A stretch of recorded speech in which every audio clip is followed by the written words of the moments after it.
আসসালামু আলাইকুম সুপ্রিয় ধান চাষী ভাইরা সবাইকে শৌখিন কৃষি ইউটিউব চ্যানেলে স্বাগতম। যারা ধান চাষ করে প্রায় প্রতিটা কৃষকই কিন্তু ধান চাষে অধিক ফলন পাওয়ার জন্য আগ্রহী বা সবাই কিন্তু ধান চাষে অধিক ফলন পেতে চায়। মূল জমিতে চারা রোপণের পর অন্যান্য ব্যবস্থাপনার সাথে কিন্তু আমাদের ধানের জমিতে পাশ কাঠি এবং কুশির সংখ্যাও কিন্তু বৃদ্ধি করতে হবে, কারণ আমরা আমাদের জমিতে যত পাশ কাঠির সংখ্যা বৃদ্ধি করব তত ফলন কিন্তু আমরা বেশি পাবো। ধানের জমিতে পাশ কাঠি এবং কুশি বৃদ্ধির মাধ্যমে যদি আমরা অধিক ফলন পেতে চাই তাহলে কিন্তু আমাদের জমিতে সঠিক সময়ে আমাদের জমিতে সুষম খাদ্য প্রয়োগ করতে হবে। আমাদের জমিতে যেন কোনো প্রকার সুষম খাদ্যের অভাব দেখা না দেয়। ধান চাষী ভাইরা আমরা যে সকল ধান জমিতে চাষ করে থাকি তার মধ্যে কিছু রয়েছে স্বল্পমেয়াদী জাত যার জীবনকাল 150 দিনের কম, এবং আরও কিছু রয়েছে দীর্ঘমেয়াদী জাত যার জীবনকাল 150 দিনের বেশি।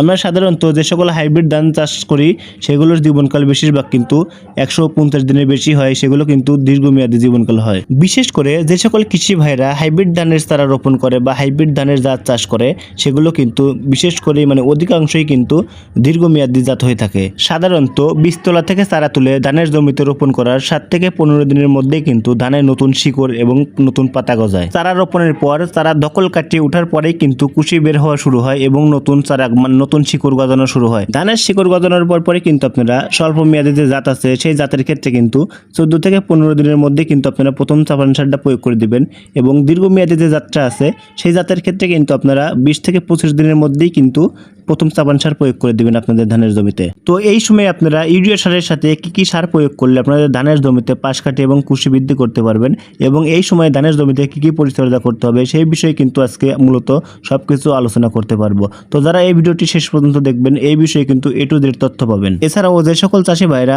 ধানের চাপান সার প্রয়োগ করার পরে এবং অধিক হারে পরিচর্যা করার পরেও কিন্তু ধানের কুশি বা পাশ কাঠি বৃদ্ধি করতে পারছেন না, তাদের জন্য আজকে একটি গুরুত্বপূর্ণ ভিটামিনের কথা আলোচনা করব, যেটি ব্যবহার করলে কিন্তু আপনাদের ধানের জমিতে কুশি এবং পাশ কাঠির সংখ্যা বৃদ্ধি করতে পারবেন এবং অধিক ফলন বৃদ্ধি করতে পারবেন। তাই সঠিক পরামর্শের জন্য ভিডিওটি শেষ পর্যন্ত দেখুন। আর যারা আমার চ্যানেলে নতুন তারা কিন্তু চ্যানেলটা ঘুরে দেখতে পারেন। আমরা সবাই কিন্তু প্রথম চাপান সারের সাথে কিন্তু আমরা ইউরিয়া সার প্রয়োগ করি। আমরা যতটুকু জমিতে আমাদের ইউরিয়া সার প্রয়োজন আমরা কিন্তু তার থেকে অধিক পরিমাণে বেশি ইউরিয়া সার প্রয়োগ করি, যার ফলে আমাদের ধান যদি সবুজ এবং সতেজও হয় পরবর্তীতে কিন্তু আমাদের ধানের জমিতে যে সকল উর্বরতা আছে সেগুলো কিন্তু নষ্ট হয়ে যায়। অতিরিক্ত নাইট্রোজেন সার প্রয়োগের ক্ষেত্রে কিন্তু আমাদের ধানের জমিতে যে সকল কুশি বা পাট কাঠি আছে সেগুলো কিন্তু পাতলা হয়ে যায়, ফলে ধানের কাঠামো শক্তি আছে সেগুলো কিন্তু নষ্ট হয়ে যায়। ধান গাছের কাণ্ড স্বাভাবিকের তুলনায় কিন্তু অনেক বড় হয়ে যায়, ফলে ধান গাছের পাতা থেকে কিন্তু কাণ্ড বেশি বাড়ে হয়ে যায়, সেজন্য কিন্তু ধান গাছ হেলে পড়ে, ফলে কিন্তু আমাদের অনেক পরিমাণে ফলন কমে যায়। এছাড়াও জমিতে যদি অধিক পরিমাণে নাইট্রোজেন ব্যবহার করেন তাহলে কিন্তু জমিতে দস্তা এবং বোরনের ঘাটতি পড়ে।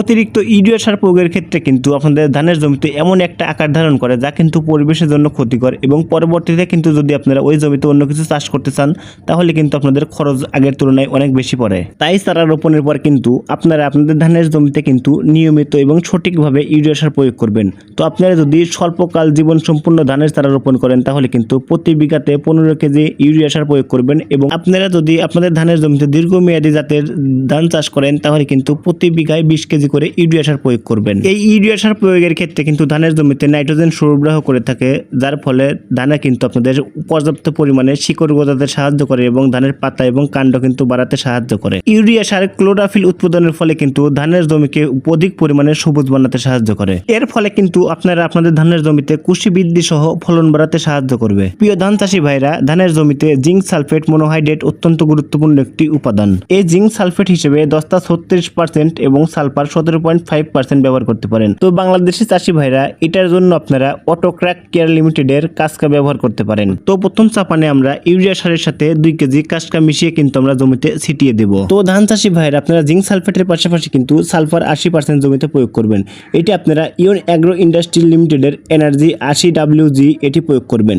এটি কিন্তু আপনারা ওই আগের মতো ইউরিয়া সারের সাথে কিন্তু প্রতি বিঘায় 1 কেজি সারে মিশিয়ে সুন্দরভাবে জমিতে ছিটিয়ে দিবেন। এই জিঙ্ক এবং সালফার প্রয়োগের ক্ষেত্রে কিন্তু আপনাদের ধানের ধানগুলো কিন্তু সম আকৃতির হবে, ফলে কিন্তু আপনাদের ধানগুলো অধিক পরিমাণে সবুজ থাকবে। এছাড়াও কিন্তু আপনাদের আপনাদের ধানের জমিতে কুশি এবং পাশকাঠি বাড়াতে সাহায্য করবে। সালফারের 80% যেটা আছে এটা কিন্তু আপনার ধানের জমিতে কীটনাশক হিসেবে কাজ করবে। এছাড়াও আপনাদের ধানের জমিতে যে সকল সার প্রয়োগ করবেন সেগুলো কিন্তু দ্রুত কার্যকর হতে সাহায্য করবে। তো ধান চাষি ভাইরা আপনারা কিন্তু এই প্রথম চাপান সারটা কিন্তু জমিতে ভালোভাবে প্রয়োগ করবেন। যারা স্বল্প মেয়াদী ধান চাষ করছেন তারা কিন্তু 15 দিনের মাথায়, আর যারা দীর্ঘমেয়াদী ধান চাষ করছেন তারা কিন্তু 21 দিনের মাথায় জমিতে ভালোভাবে মিশিয়ে ছিটিয়ে প্রয়োগ করে দিবেন। জিঙ্ক, সালফেট, সালফার 80% কিন্তু এটা আপনারা ভালোভাবে মিশিয়ে জমিতে প্রয়োগ করবেন।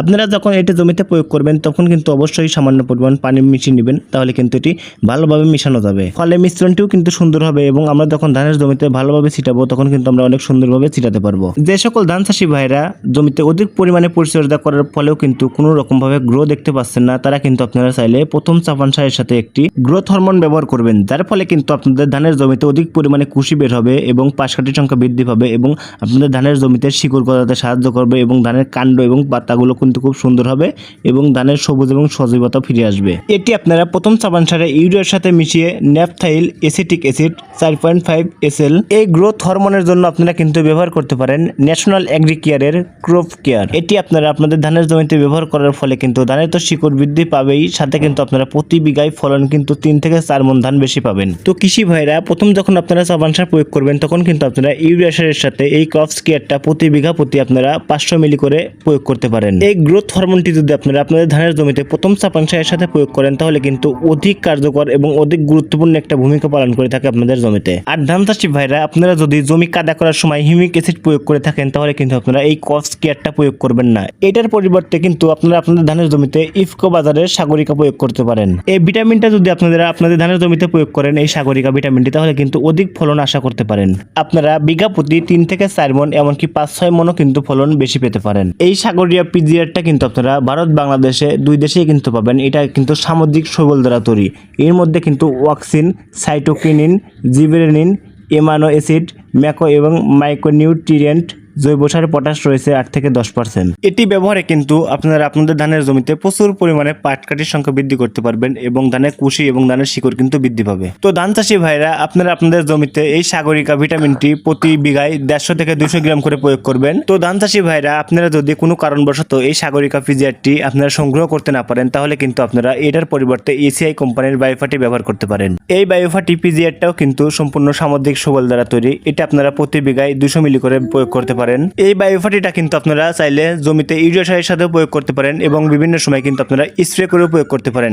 এই বায়োফার্টির মধ্যে বিভিন্ন ধরনের গ্রোথ জাতীয় হরমোন রয়েছে, যার ফলে কিন্তু আপনারা আপনাদের ধানের জমিতে ধানের শিকড় বৃদ্ধি পাবে, পাশকাঠি বৃদ্ধি পাবে এবং ধানের কিন্তু অধিক ফলন পাবে। প্রতি বিঘায় 3 থেকে 4 মণ ফলন বেশি পাবেন এবং ধানের কিন্তু কুশি নতুন কুশি গজাতে সাহায্য করবে। এছাড়াও জমিতে লবণাক্ত এবং শৈত্যপ্রবাহ থাকলেও কিন্তু ফসল স্বাভাবিক অবস্থায় রাখে তারা। ধান চাষি ভাইরা আপনারা যারা ধান রোপণের সময় বিভিন্ন ধরনের কীটনাশক প্রয়োগ করেন, আবার অনেকে কীটনাশক প্রয়োগ করেন না এবং যে জন্য ধানে কিন্তু মাজরা পোকা সহ বিভিন্ন ধরনের পোকামাকড় আক্রমণ করে। তো যারা ধানে মাটি প্রসেস করার সময় যেহেতু কীটনাশক প্রয়োগ করেন নাই তারা কিন্তু এখন প্রথম চাপান সারের সাথে চাইলে আপনারা অটোক্রাফট কেয়ার লিমিটেডের এনপিজিউড 4G প্রয়োগ করতে পারেন। এটি আপনারা বিঘা প্রতি 1.5 কেজি হারে প্রয়োগ করতে পারেন।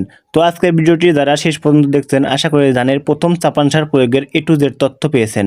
তো আমার এই চ্যানেলে কৃষি সমস্যা এবং কৃষি সমাধান এবং ধান চাষ নিয়ে এবং ধান চাষে কখন কি প্রয়োগ করবেন ধান চাষীদের জন্য অনেক ভিডিও আপলোড করা আছে, চাইলে চ্যানেলটা কিন্তু ঘুরে দেখতে পারেন। আর যারা নতুন অবশ্যই চ্যানেলটা সাবস্ক্রাইব করবেন। ধন্যবাদ সবাইকে।